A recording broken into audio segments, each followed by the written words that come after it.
Hi guys, my name is T.G. Parker, and I've been attending ACoA, Adult Children of Alcoholics meetings on and off since 1979.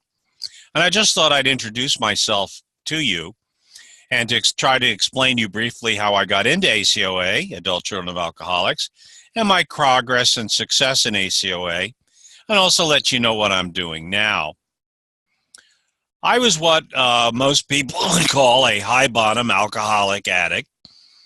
And though my own personal alcoholism and addiction issues had driven me into Alcoholics Anonymous in 1979, still most of my issues seemed to center around emotional and psychological issues due to my family of origin issues and challenges rather than an actual addiction. My alcoholism and addiction was just the tip of the iceberg of far deeper wounds and issues that happened to me very early on in my life, long before I ever picked up that first drink or drug. Now, I had no problem separating from drugs and alcohol and staying permanently sober and clean. And once the actual physical discomfort of withdrawal from alcohol and drugs had passed, I have never felt any cravings or any desire to return to drinking or drugging. Now, even though I joined AA in 1979, and I was actually physically clean and sober from day one, I still really didn't identify with the typical AA population. I just didn't have that typical low-bottom AA war story. I'd never been arrested. I've never had a car accident or DWI. I'd never actually been in any kind of drunken brawl or fight. I had never actually physically or sexually abused anyone, male or female, and I'd never been hospitalized for my drinking or my drugging. I'd never lost a job due to my drinking. I'd never lost a relationship because of my drinking. Nevertheless, my life was clearly dysfunctional. I was desperately unhappy and suffering, and I had very serious life challenges. I was definitely suffering from serious mental, emotional, and psychological problems, and I knew that I definitely needed all the help that I could get. Yet I had no idea where to go to get the help that I needed, even though I had been in one form of therapy or other since I was 16 years old. It was clear to me that my drinking and drugging were desperate attempts at self-medicating a whole Pandora's box of fears, anxieties, depression, flashbacks, nightmares, night terrors, and other symptoms, mainly centered around my family of origin issues that I had tried to suppress and medicate with booze and street drugs. My main reasons for stopping drinking and drugging when I did in 1979 was because the booze and the drugs just weren't working, and they just weren't helping me anymore. In fact, booze and drugs were harming me and making my mental, emotional, and psychological condition even worse. I also saw my personality changing for the worse and deteriorating, and I was becoming just like the two people I feared and hated the most in the world: my alcoholic and drug-addicted father and mother. AA was not working for me either. Even though I was attending 1 to 2 AA meetings a day, and I was staying technically sober and following all of the AA suggestions and rules, I still was not getting the help that I needed in AA. I was leaving AA meetings even more depressed and more confused than when I had arrived. I was frantically working the so-called AA 12 steps as if my life depended on it. I was praying and meditating every day, but I still was not getting better in AA. Frankly, AA felt more like religious cult indoctrination rather than an effective treatment or therapy for alcoholism and addiction. One of my major problems was I simply did not identify with most of the people in Alcoholics Anonymous. And I certainly did not feel safe in AA. Most of the people in AA reminded me of my crazy alcoholic family. I was also totally disappointed by the incredibly high relapse and failure rate of over 99% in the meetings that I was attending. Very few people in AA managed to stay sober longer than a few weeks. Many people in AA, even old-timers, were on the marijuana maintenance program and were also using other street drugs. I was also shocked and frightened and disgusted by the outrageous bad behaviors and shenanigans of AA members. Not only that, each sponsor that I had seemed to be crazier and weirder than the one I had before. Every time I complained about the pure insanity, chaos, dysfunction, confusion, and bad behavior dominating a particular AA meeting, I was told that this was somehow my fault and that I should go to another different meeting that had supposedly better sobriety. In 1979, there were approximately 150 to 200 different AA meetings in the Manhattan, New York City area. And within my first 90 days of sobriety, I had probably attended at least 150 different meetings in search of an AA meeting that had so-called good sobriety. And I finally came to the conclusion that all AA meetings were crazy and that there was something seriously wrong with Alcoholics Anonymous. It was very clear to me that even as a rank newcomer, AA was not the answer for me, and I was not getting the help that I needed in AA. The only thing that kept me going back to AA meetings was the fear that if I stopped going to AA, I would somehow drink again, and if I drank, I would eventually turn into my parents.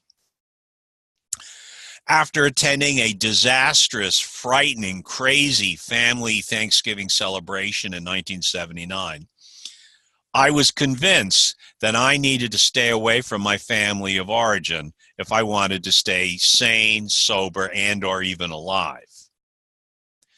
I'll save you all the gory details for now, but this event allowed me to compare my family of origin with my new AA family. The truth was that the AA meetings, which were all supposed to be sane, sober, safe, and spiritual, were just as crazy, in fact, crazier, and even more dysfunctional, and even more dangerous than my family of origin, who were actively drinking and drugging. At that time, I was somewhere between 90 to 100 days clean and sober. And by then, all my emotional, psychological symptoms that I had been drinking and drugging to self-medicate came back. The whole Pandora's box of fears, anxieties, depression, flashbacks, night terrors, nightmares, and other symptoms came flooding back as the medicating effect of booze and drugs faded away. The good news was that I started exploring even different types of qualified professional therapy and treatment outside of AA, and started looking for the root causes and the answers to why I was the way I was and what kind of modality and treatment would help me the most. As a result of exploring all these different modalities, I did start to achieve minor Band-Aid results, even though most of the time I was still suffering and in a lot of pain. I remember one day around December 1979, I was standing on a street corner on 9th Avenue and 58th Street, right next door to the Roosevelt Hospital in New York City. I had just attended yet another toxic, crazy, abusive, dysfunctional AA meeting, and I felt totally hopeless, disgusted, and depressed. I definitely did not want to drink, but AA just wasn't working for me, and I had come to the realization that I might even drink again, especially if I kept going to AA. I just couldn't attend one more crazy, dysfunctional AA meeting. I was even considering ending it all by just stepping out onto the oncoming traffic on 9th Avenue as a possible solution. As my luck would have it, a guy that I recognized from AA virtually popped out of the sidewalk. And when I told him of my dilemma, he suggested that I join him in attending an ACoA meeting that he was just on his way to attend. In 1979, there were only 2 ACoA meetings on the whole planet, and the total membership of ACoA at the time was probably under 15 souls. The meeting was tiny, and the members were a hodgepodge of people from AA, Al-Anon, Alateen, and OA. They began to read something called the Sick Families Laundry List, which eventually evolved in what we now call the ACoA Laundry List. All I can say was that what I read and heard totally amazed me. I was completely thunderstruck. In that 1-hour meeting, in that tiny little room in the Smithers building on West 58th Street, I heard my whole life story and all my life challenges and problems being totally accurately described and explained in a simple, clear, logical way. Despite all the therapy and treatment that I was in, this was the first time that I was able to see and understand my problem clearly.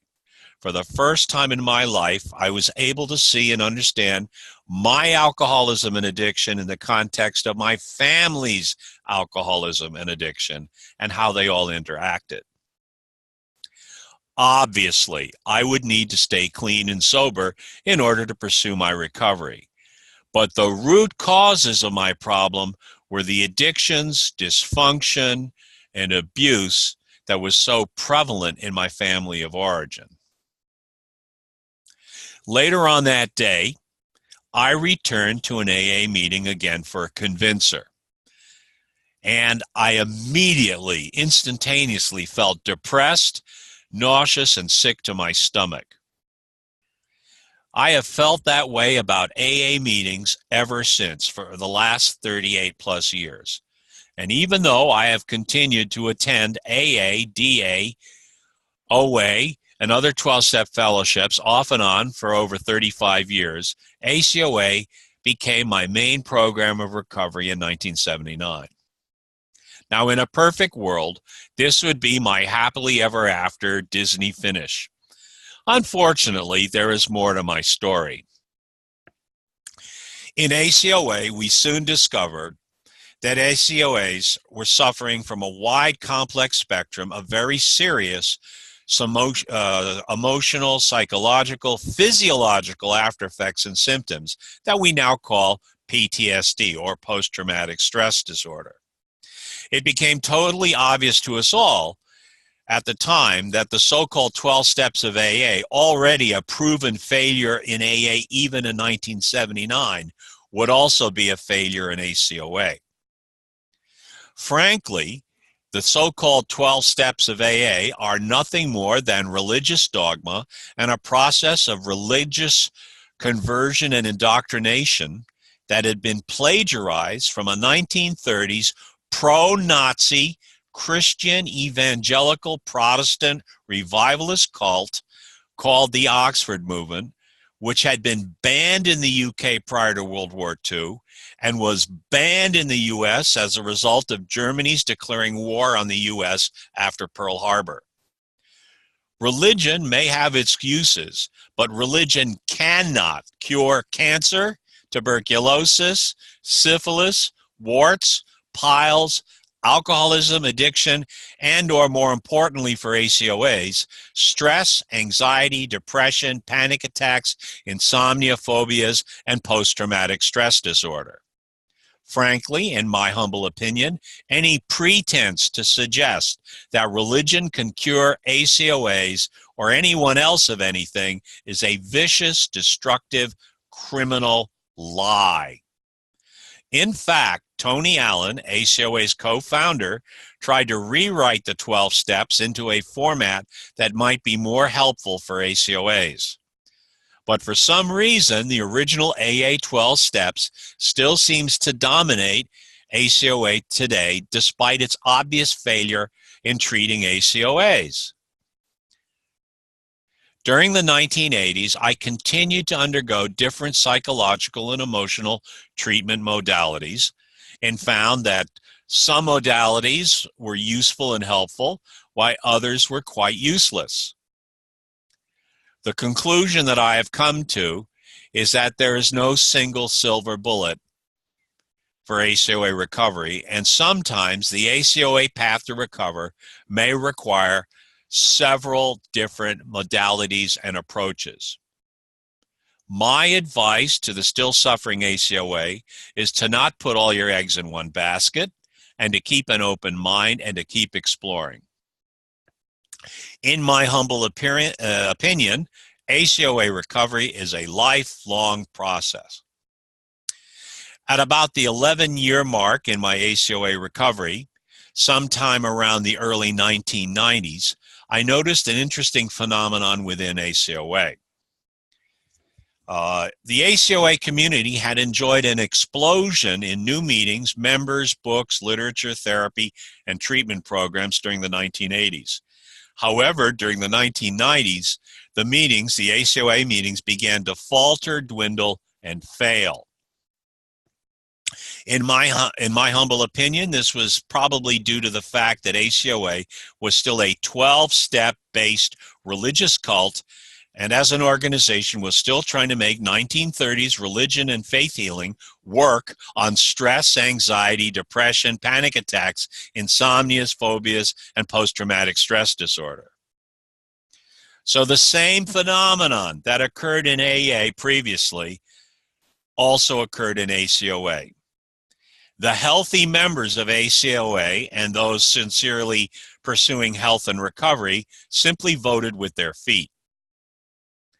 Those people left ACoA to pursue qualified professional treatment and therapy elsewhere outside of ACoA, while leaving the less healthy and the less able behind. Another even more frightening phenomenon also occurred. The bullies, the predators, and the 13-steppers that dominated AA started cruising ACoA meetings, looking for fresh victims and fresh meat to bully, abuse, exploit, and 13th step. This was the final nail in the coffin for me and my involvement with ACoA. By the 1990s, I had more or less given up on Alcoholics Anonymous as a dangerous, destructive religious cult, but because I had experienced so much growth and recovery in ACoA during the 1980s, I still held out a desperate hope for the ACoA meetings.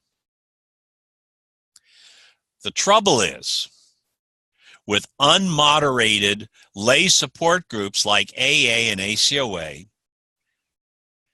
the recovery, the so-called recovery of any particular meeting, is only as good as the people that are in it.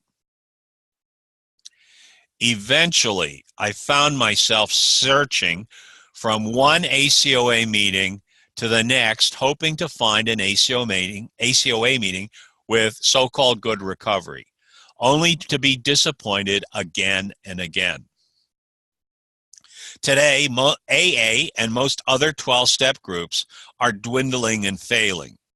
Sadly, the only surviving 12-step groups today are those that are religiously fanatical, preaching and practicing that old-time religion of 1930s extreme right-wing Protestant Christian evangelical revivalism.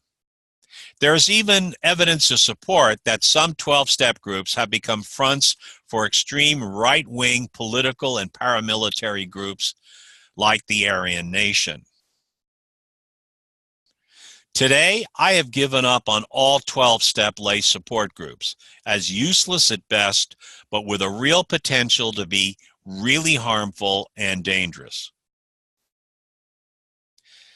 I am now looking at my 12-step experience as something that I tried for a while, found that the cons outweighed the pros, even though I got some minor benefit, but I have now moved on to something better. I have not attended any 12-step lay support group in over 2 years. I am still 38 plus years clean and sober without any relapse. I still enjoy excellent ACoA recovery, and I live a full and complete life. The longer I stay away from 12-step groups and 12-step culties and groupies, the better I feel, and my life just keeps getting better and better. So, what is an ACoA to do now? The good news is that today, one only has to Google adult children or ACoA or ACA, and you will find an abundance of excellent literature, rehab, treatment centers, and experienced, qualified, and licensed professionals out there to explore and evaluate. My advice to you ACoAs, take responsibility for your own recovery. Don't give your power away to anybody or any organization. Trust your instincts.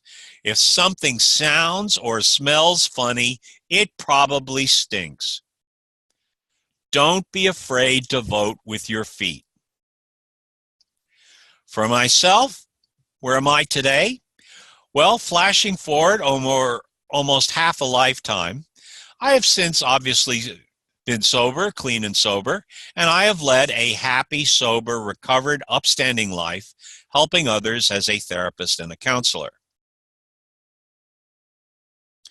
My specialty has been treating various forms of PTSD, post-traumatic stress disorder, helping combat vets, domestic violence survivors, police, firefighters, first responders, rape victims, and abused children, and of course, ACoAs, to help resolve and overcome their challenges and obstacles.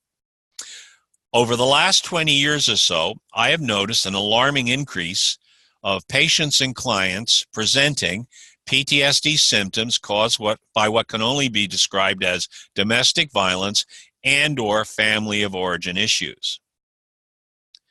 Unfortunately, many of my colleagues, psychiatrists, psychologists, and other mental health practitioners and professionals, still immediately jump to the conclusion that the patient or client needs to be medicated immediately.